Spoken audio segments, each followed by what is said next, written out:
കൊല്ലം നിയമസഭാ സീറ്റിലേക്ക് CPM സാധ്യതാ പട്ടികയിൽ 5 പേരുകളാണുള്ളത്. CPM ജില്ലാ ആക്ടിംഗ് സെക്രട്ടറി S. ജയമോഹൻ, കേന്ദ്ര കമ്മിറ്റി അംഗം CS സുജാത, സംസ്ഥാന കമ്മിറ്റി അംഗം ചിന്താ ജെറോം, ജില്ലാ പഞ്ചായത്ത് മുൻ പ്രസിഡന്റ് PK ഗോപൻ എന്നിവർക്കൊപ്പം മണ്ഡലം മാറി കൊട്ടാരക്കരയിൽ നിന്ന് KN ബാലഗോപാൽ കൊല്ലത്തേക്ക് എത്താനും സാധ്യതകൾ കാണുന്നുണ്ട്. നിലവിലെ MLA മുകേഷിന് ഇനി അവസരം നൽകുന്നതിനോട് നേതാക്കൾക്ക് താല്പര്യമില്ല.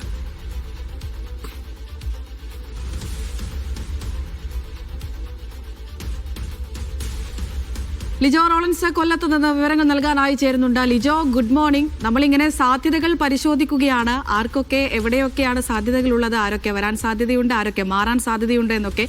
കൊല്ലത്തേക്ക് വന്നാൽ ഒരുപാട് പേരുടെ പേരുകളൊക്കെ ഉയർന്നു കേൾക്കുന്നുണ്ട്. എങ്ങനെയാണ് KN ബാലഗോപാൽ വരുമോ?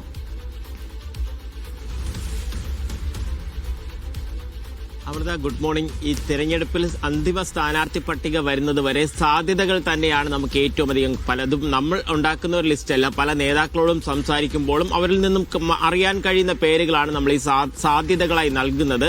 കൊല്ലത്തെ സംബന്ധിച്ചിടത്തോളം കൊല്ലം നിയമസഭാ മണ്ഡലം എന്ന് പറയുന്നത് വർഷങ്ങളായി PK ഗുരുദാസൻ മന്ത്രിയായിരുന്നു. അതിന് പിന്നാലെ 2 ടേമായി M. മുകേഷ് MLA ആയിരിക്കുകയും ചെയ്യുന്നുണ്ട്.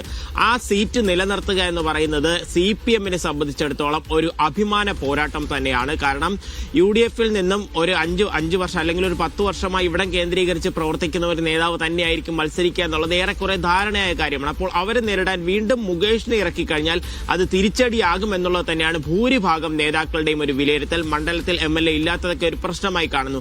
അങ്ങനെയാണ് മറ്റ് 5 പേരുകളിലേക്ക് പ്രധാനമായും എത്തിയിരിക്കുന്നത്. അതിൽ ഏറ്റവും പ്രധാനമെന്ന് പറയുന്നത് ഒരുപക്ഷെ മണ്ഡലം മാറി മന്ത്രി KN ബാലഗോപാൽ കൊട്ടാരക്കരയിൽ നിന്നും കൊല്ലത്തേക്ക് വരാനുള്ള ഒരു സാധ്യത കാണുന്നുണ്ട്. കൊട്ടാരക്കര CPM-നെ സംബന്ധിച്ചിടത്തോളം ഒരു സുരക്ഷിതമായ മണ്ഡലമാണ്. അവിടെ മറ്റാരെങ്കിലും നിർത്തിയാൽ പോലും വിജയിച്ച് കയറാൻ കഴിയുമെന്നുള്ളൊരു ഉറപ്പുണ്ട്. പക്ഷെ കൊല്ലത്തേക്ക് വരുമ്പോൾ ഏറ്റവും മികച്ചൊരു പോരാട്ടം നടത്താൻ ഒരു ധനകാര്യ മന്ത്രി, സ്വന്തം മന്ത്രിയെ തന്നെ മണ്ഡലം മാറ്റി ഉയർത്തുക, അങ്ങനെ വിജയിപ്പിച്ചെടുക്കുക എന്നുള്ളൊരു ലക്ഷ്യവുമായി CPM-ലെ പല മുതിർന്ന നേതാക്കളും അത്തരത്തിലൊരു പ്രപ്പോസൽ മുന്നോട്ട് വച്ചിട്ടുള്ളതായിട്ടാണ് അറിയാൻ കഴിഞ്ഞത്. ഇനി മന്ത്രി അത്തരത്തിലൊരു മാറ്റം ആഗ്രഹിക്കുന്നില്ല എന്നുണ്ടെങ്കിൽ, പാർട്ടി അത്തരത്തിലൊരു ശാഠ്യം പിടിക്കുന്നില്ല എന്നുണ്ടെങ്കിൽ മറ്റ് 4 പേർക്കാണ് പരിഗണന നൽകിക്കൊണ്ടിരിക്കുന്നത്. ഒന്നെന്ന് പറയുന്നത് നിലവിലെ ജില്ലാ ആക്ടിംഗ് സെക്രട്ടറിയായി പ്രവർത്തിക്കുന്ന S. ജയമോഹനാണ്. മാത്രമല്ല അദ്ദേഹം CITU-വിലൂടെ പ്രവർത്തിക്കുന്നു, ജില്ലാ കമ്മിറ്റി അംഗമാണ്. ഇതിനേക്കാളൊക്കെ ഉപരി കാഷ്യൂ ഡെവലപ്മെന്റ് കോർപ്പറേഷന്റെ ചെയർമാൻ. അങ്ങനെ ആളുകൾക്കിടയിൽ, തൊഴിലാളികൾക്കിടയിൽ വളരെ സുപരിചിതരായി അത്രത്തോളം ആളുകളോട് ഇടപഴകി ബന്ധപ്പെട്ട് നിൽക്കുന്ന ഒരാളാണ് S. ജയമോഹൻ എന്ന് പറയുന്നത്. അദ്ദേഹത്തിന്റെ പേരിന് ഒരു സാധ്യത കാണുന്നുണ്ട്. അതല്ല, വനിതകൾ ആർക്കെങ്കിലും ഒരു പ്രാതിനിധ്യം കൊല്ലം നിയമസഭാ മണ്ഡലത്തിൽ നൽകണമെന്നാണ് ആഗ്രഹിക്കുന്നുണ്ടെങ്കിൽ പ്രഥമ പരിഗണന കേന്ദ്ര കമ്മിറ്റി അംഗമായിട്ടുള്ള CS സുജാതയ്ക്കാണ്. CS സുജാതയുടെ പേര് നേരത്തെ തന്നെ ഈ ലോക്സഭാ തെരഞ്ഞെടുപ്പ് സമയത്തൊക്കെ തന്നെ അത് നിറഞ്ഞു നിൽക്കുകയും ചെയ്തിട്ടുണ്ടായിരുന്നു. CS സുജാതയുടെ പേരിന് പല നേതാക്കളും മുന്നോട്ട് വയ്ക്കുകയും ചെയ്യുന്നുണ്ട്. അതല്ല എന്നുണ്ടെങ്കിൽ മണ്ഡലത്തിൽ തന്നെയുള്ള ഒരാളെ വരണമെന്നുണ്ടെങ്കിൽ അവിടെ ചിന്താ ജെറോം ഉണ്ട്. ചിന്താ ജെറോം DYFI കേന്ദ്ര കമ്മിറ്റി അംഗമാണ്, CPM സംസ്ഥാന കമ്മിറ്റി അംഗമാണ്, നേരത്തെ തന്നെ യുവജന കമ്മീഷന്റെ ചെയർപേഴ്സണായിട്ട് പ്രവർത്തിച്ചിരുന്ന ആൾ. അപ്പോൾ അത്തരത്തിലൊക്കെ ആളുകൾക്ക് സുപരിചിതമാണ്. മണ്ഡലത്തിൽ ചാനൽ ചർച്ചകളിലും മറ്റുമൊക്കെയായി നിറഞ്ഞു നിൽക്കുന്ന ഒരു വ്യക്തി എന്നുള്ളത് ചിന്താ ജെറോമിന് ഒരു പോസിറ്റീവായി കാണുകയും ചെയ്യുന്നുണ്ട്. അതല്ല, കുറച്ചുകൂടെ നമ്മുടെ നിലവിലെ ചാനൽ ചർച്ചകൾ നിറഞ്ഞു നിൽക്കുന്ന ഒരാളാണ് PK ഗോപൻ, ജില്ലാ പഞ്ചായത്തിന്റെ മുൻ പ്രസിഡന്റാണ്. അദ്ദേഹത്തെ ആളുകൾക്ക് സുപരിചിതനാക്കുന്നതിന് കൂടിയാണ് ഇത്തരത്തിൽ ചർച്ചകൾ സജീവമാക്കുന്നതെന്നുള്ള ഒരു കാര്യവും ഇത്തരത്തിൽ ആളുകളിൽ നിന്ന് നേതാക്കളിൽ നിന്ന് മനസ്സിലാക്കാൻ കഴിയുന്നുണ്ട്. അപ്പോൾ ആ ഒരു പേരിനുള്ള ഒരു സാധ്യതയും എന്തായാലും കാണുന്നുണ്ട്. ഇവരൊന്നുമല്ല, ഇനി അവസാനം സംസ്ഥാന നേതൃത്വം ഒരു തീരുമാനമെടുക്കുകയാണ്. മുകേഷ് ഒന്നുകൂടെ നിൽക്കട്ടെ എന്നുള്ള ഒരു തീരുമാനമെടുത്താൽ മാത്രമേ മുകേഷിനൊരു അവസരമുള്ളൂ. അല്ല എന്നുണ്ടെങ്കിൽ ഒരു പക്ഷേ ഈ മറ്റ് 5 പേരുകളിൽ ഒരാൾ തന്നെയായിരിക്കാം. ബാലഗോപാൽ പോലും ഇവിടേക്ക് വന്ന് മത്സരിച്ചാലും അത് അത്ഭുതപ്പെടേണ്ട കാര്യമില്ല എന്ന് തന്നെ പറയുന്നു. മണ്ഡലം നിലനിർത്തുക, അവിടെ ഒരു സാമുദായിക സമവാക്യങ്ങൾ, മറ്റു കാര്യങ്ങൾ, തൊട്ടടുത്ത മണ്ഡലങ്ങളിൽ ആരൊക്കെ മത്സരിക്കുന്നു അതിന്റെയൊക്കെ കൂടെ അടിസ്ഥാനത്തിലായിരിക്കും കൊല്ലത്തും CPM അവരുടെ സ്ഥാനാർത്ഥിയെ പ്ലേസ് ചെയ്യുക. മുകേഷ് ഒരു തവണ കൂടി നിൽക്കട്ടെ എന്ന ധൈര്യപൂർവമായൊരു നിലപാട് CPM എടുക്കാൻ ഒരു സാധ്യതയും ഇപ്പോൾ കാണുന്നില്ല. ഒന്നാമത്തെ കാര്യം, നിരവധി വിവാദങ്ങൾ രാഹുൽ മാങ്കോട്ടത്തിലുമായി ചേർത്തുകൊണ്ട് UDF ക്യാമ്പിന്റെ ഏറ്റവും പ്രധാനപ്പെട്ട ആയുധങ്ങളിൽ ഒന്ന് മുകേഷാണ്. അതുകൊണ്ട് അങ്ങനെ ഒരു ആയുധം ഇട്ടുകൊടുക്കാൻ സാധ്യത വളരെ കുറവാണ്. ഈ കൊല്ലം നിലനിർത്താൻ വേണ്ടി കൊട്ടാരക്കരയിൽ നിന്ന് KN ബാലഗോപാലിനെ കൊണ്ടുവരുമ്പോൾ കൊട്ടാരക്കരയിൽ ആരുടെയൊക്കെ പേരുകളാണ് പിന്നീട് കേൾക്കുന്നത്? കൊട്ടാരക്കര വിടണം എന്ന ഒരു താല്പര്യം ബാലഗോപാലിന് കൂടി ഉണ്ടോ ലിജോ?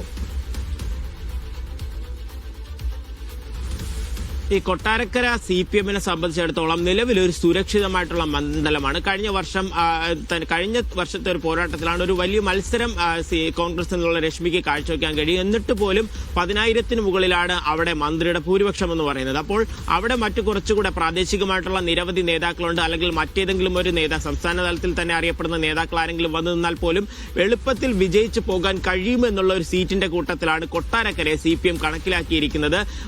KN ബാലഗോപാൽ ഒരുപക്ഷെ സംസ്ഥാന നേതൃത്വം നിർദ്ദേശിച്ചു കഴിഞ്ഞാൽ ബാലഗോപാലിന് കൊല്ലത്തേക്ക് വന്ന് മത്സരിക്കുക എന്നുള്ളതല്ലാതെ മറ്റു ഓപ്ഷനുകളൊന്നും തന്നെയില്ല. അപ്പോൾ അത്തരത്തിലൊരു നിർദ്ദേശത്തേക്ക് കാര്യം കൊല്ലത്ത് നേരത്തെ മുകേഷ് PK ഗുരുദാസൻ അത് കഴിഞ്ഞ് മുകേഷ് വരുന്ന സമയത്ത് 10,000-ന് മുകളിലായിരുന്നു വലിയൊരു ഭൂരിപക്ഷം ഉണ്ടായിരുന്നു. പക്ഷെ കഴിഞ്ഞ തവണ ആ മത്സരം ഇടതുപക്ഷ തരംഗം ഉണ്ടായപ്പോൾ പോലും അവിടെ മത്സരിച്ചത് മുകേഷ് മത്സരിക്കുന്നു, എതിർ സ്ഥാനാർത്ഥിയെ മത്സരിക്കുന്നത് കോൺഗ്രസ് നിന്നുള്ള ബിന്ദു കൃഷ്ണ. ആ സമയത്ത് 2,000-ലേക്ക് ചുരുക്കാൻ ആ ഒരു ഭൂരിപക്ഷം താഴ്ന്നു എന്നുള്ളത് തന്നെയാണ് കാര്യം. MLA-ക്ക് ഒരു സ്വാധീനം നഷ്ടപ്പെട്ടു എന്നുള്ളൊരു കാര്യം, അല്ലെങ്കിൽ അവിടെ അവൈലബിലിറ്റി ഇല്ല എന്നുള്ളത് ആളുകൾ മനസ്സിലാക്കുകയും അത് ആ ഇടത് തരംഗത്തിൽ പോലും കൊല്ലം നഷ്ടപ്പെട്ടു പോകുമെന്നുള്ളൊരു ആശങ്ക ഉണ്ടായതിനു ശേഷമാണ് തുടർന്ന് 2,000 വോട്ടിന്റെ ഭൂരിപക്ഷത്തിൽ നിലനിർത്താൻ കഴിഞ്ഞത്. പക്ഷേ ബാലഗോപാൽ കൊല്ലത്തേക്ക് വരികയാണെന്നുണ്ടെങ്കിൽ അത് ഉറപ്പിച്ച് വലിയൊരു ഭൂരിപക്ഷത്തിൽ വിജയിക്കാൻ കഴിയുമെന്നുള്ളത് തന്നെയാണ് പാർട്ടി വൃത്തങ്ങൾ കണക്ക് കൂട്ടുന്നത്. ജില്ലാ സെക്രട്ടറിയായുള്ള പ്രവർത്തനം, മണ്ഡലത്തിലൊക്കെ എന്തെങ്കിലും പരിപാടിക്ക് വിളിച്ചു കഴിഞ്ഞാൽ അവിടെ ഓടിയെത്തുന്നത്, ഒരുപക്ഷെ MLA ഓടിയെത്തുന്നതിനേക്കാൾ കൂടുതലായി മന്ത്രി ജില്ലയിലെ അതായത് ഈ മണ്ഡലത്തിലെ പല പരിപാടികൾക്കും നിറസാന്നിധ്യമായി എത്തുന്നു. അപ്പോൾ അത്തരത്തിലുള്ള ഒരു കാര്യം പോസിറ്റീവായി തന്നെ കാണുന്നുണ്ട്. എന്താണ് ഇനി സംസ്ഥാന നേതൃത്വം എടുക്കുന്ന ഒരു തീരുമാനം എന്നുള്ളതിന്റെ അടിസ്ഥാനത്തിലായിരിക്കും മന്ത്രി എന്തായാലും മണ്ഡലം മാറി വരുന്നത്. ഇതൊന്നുമല്ലാതെ ചില നേതാക്കളിൽ നിന്നും മനസ്സിലാക്കാൻ കഴിയുന്ന മറ്റൊരു കാര്യം എന്ന് പറയുന്നത് ഇവരെ ആരുമല്ലാതെ ജില്ലയ്ക്ക് പുറത്തു നിന്നുള്ള ഒരുപക്ഷെ മറ്റൊരു നടനെ അല്ലെങ്കിൽ മറ്റൊരു ചലച്ചിത്രവുമായി ബന്ധപ്പെട്ട് നിൽക്കുന്ന സിനിമാ രംഗവുമായി ബന്ധപ്പെട്ട് നിൽക്കുന്ന മറ്റൊരാളെ കൊണ്ടുവരാനുള്ള ഒരു ആലോചന കൂടി നടത്തുന്നുണ്ടെന്നുള്ള കാര്യവും അറിയാൻ കഴിയുന്നുണ്ട്. സൈഫുദ്ദീൻ. യെസ്.